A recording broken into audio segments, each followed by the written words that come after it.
Hey guys, Dr. Ben Galliard here, author of the book Rebuild Your Brain, Stop the Damage, Start the Repair. And today I want to go over a couple things here at the Functional Medicine Center of Fort Collins.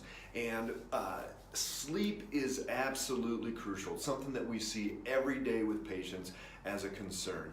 And almost every single new patient comes in and they say, I want to sleep better, I want to sleep better, I want to sleep better. That is just an absolute, across the board, people in this country have major sleep issues. And so there is no sleep protocol, there is no, here's the one thing that we can do to get sleep better, but here are some of the key takeaways that we give to all of our patients to start changing that sleep cycle, start changing that ability to get into that good, deep, restorative sleep state. So number one, the first thing that I look at if somebody has a hard time getting to sleep, so we can have a hard time getting asleep, staying asleep, feeling refreshed, all these different things, but one of the main ones we see is a hard time getting to sleep. Usually that's because they get hit to a point where the cortisol, our adrenal hormone, actually starts going up before bed, and we almost get a second wind. So I like to equate this to, at some point in your life you've probably fallen asleep on the couch, right?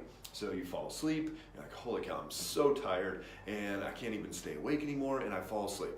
And then guess what? You get up, brush your teeth, maybe mess around in the kitchen a little bit, and then you go lie down and I can't get back to sleep. I was so exhausted 15 minutes ago, now I can't even get back to sleep. So what happens? Well, that body and the adrenal glands start kicking out cortisol. Cortisol's our adrenaline hormone. It gets us up and going, should be high in the morning, but at night it should start dipping down and we should be at the lowest point that we possibly can when we're going to bed.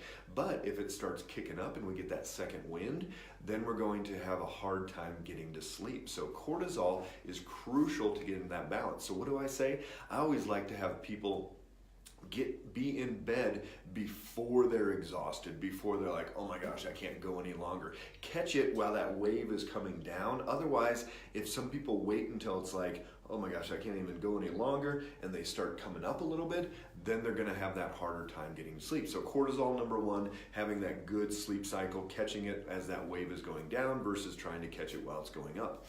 Number two is gonna be blood sugar. Blood sugar is absolutely crucial for making sure we can sustain our sleep through the night. So what happens when you're out hunting and gathering during the day and you're looking for blueberries and you can't find them for 8 hours, your adrenal glands, again we get back to the adrenals, your adrenals are stimulated to tell the liver to kick out glucose. And so then you get glucose to the brain and you've got it going around the body and you're like, oh great, I can keep going.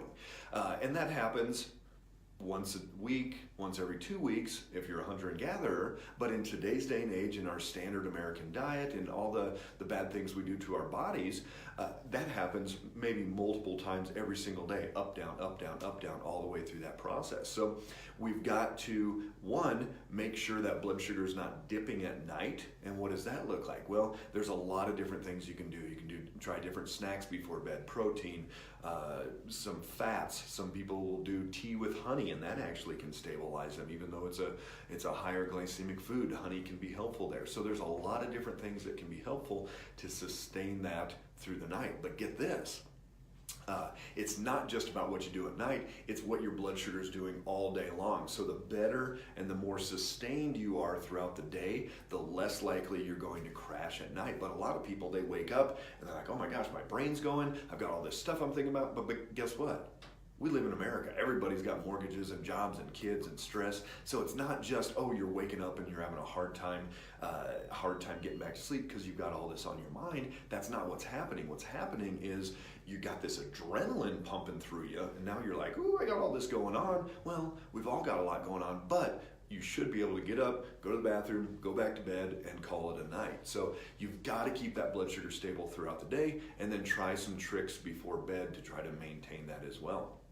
And then one of the other things that we look at is making sure at least 1 hour before bed, you're getting off blue light, you're getting off screens. So iPads, the Kindles, the Nooks, all the reading ones, if you can change it over to a black and white screen, anything like that, computers, TVs, phones, People will have Facebook in their bed, and they'll be scrolling through and looking at all this Facebook, and their brain is getting stimulated because of actually the light that is coming out of that screen. So a lot of people, if they have to be on the computer, if they're studying, if they have a day job, but then they're taking classes at night and they're doing all these other things, there's specific glasses that you can get that can actually block that type of color and block that stimulation. So think about this: if it's snowing today, but if we had blue sky out there, that's going to be kind of stimulating to the brain, and it's going to be like, oh, it's daytime, let's get revved up and go.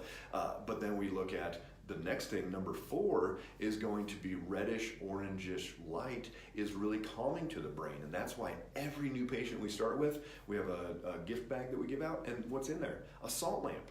Why? Because the salt lamp has that orange reddish glow to it, and we're able to get that calming effect from there. So think about this.